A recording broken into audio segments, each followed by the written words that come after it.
Looters in Philadelphia ransack stores, attack reporter during second night of chaos.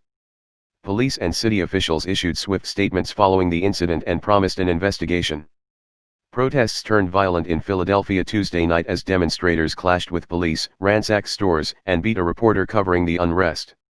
The city has been gripped by violence after police officers shot and killed a 27-year-old black man a day earlier who they said refused to drop his knife as he advanced towards them. The man was identified as Walter Wallace Jr. and a part of the incident was caught on video. Police and city officials issued swift statements following the incident and promised an investigation. But their assurances did little to assuage many in the city who see the shooting as another example of a black man being killed by police when they say the situation could have been diffused. Journalists covering some of the lootings described chaotic scenes they said appeared to be void of any police coverage. Police took to Twitter late Tuesday to announce there were about 1,000 looters in the area of Castor and Aramingo streets alone. Videos showed stores with items strewn in aisles and looters carrying out kitchen appliances and other items. Many stores were boarded up, but crowds still managed to break through windows.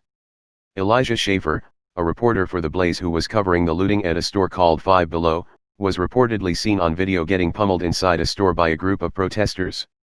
Schaefer, who had a swollen and bloody lip, said he was jumped by Black Lives Matter protesters inside the establishment. "I'm going to go to the hospital, I think, to get stitches because it is just absolutely painful," he said in a video posted on Twitter. But this is what's happening in the current state over the killing of Walter Wallace. The Philadelphia Office of Emergency Management asked residents from certain neighborhoods to remain indoors due to the widespread demonstrations that have turned violent with looting. Videos posted to social media showed people running out of a Walmart with clothes, electronics, and other merchandise. Some showed stores in disarray as looters grabbed various items from shelves and left. One person was seen hauling away what appeared to be a washing machine. The White House issued a statement early Wednesday that called the riots in the city the most recent consequence of the Liberal Democrats' war against the police. The statement called for a full investigation into the shooting, but said we can never allow mob rule. The Trump administration stands proudly with law enforcement, and stands ready, upon request, to deploy all federal resources to end these riots. Democratic nominee Joe Biden and his running mate, Sen. Kamala Harris, DCALIF, issued a statement on Tuesday afternoon. "We cannot accept that in this country a mental health crisis ends in death," the statement read, The Washington Post reported. They also condemned the riots on Monday night as a crime, not a protest.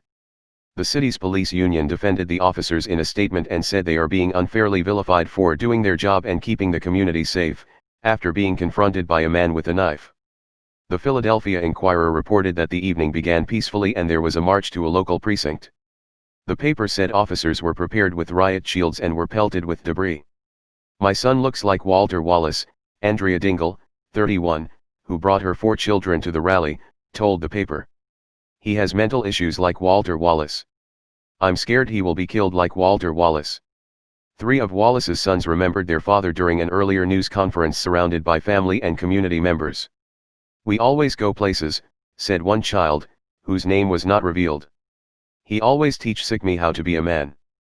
And these white racist cops got my own dad. And black lives still matter."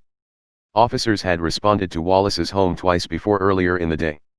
A third call was meant for an ambulance, a family attorney said Tuesday. "I was telling the police to stop, don't shoot my son," Wallace's mother told reporters. "They paid me no mind.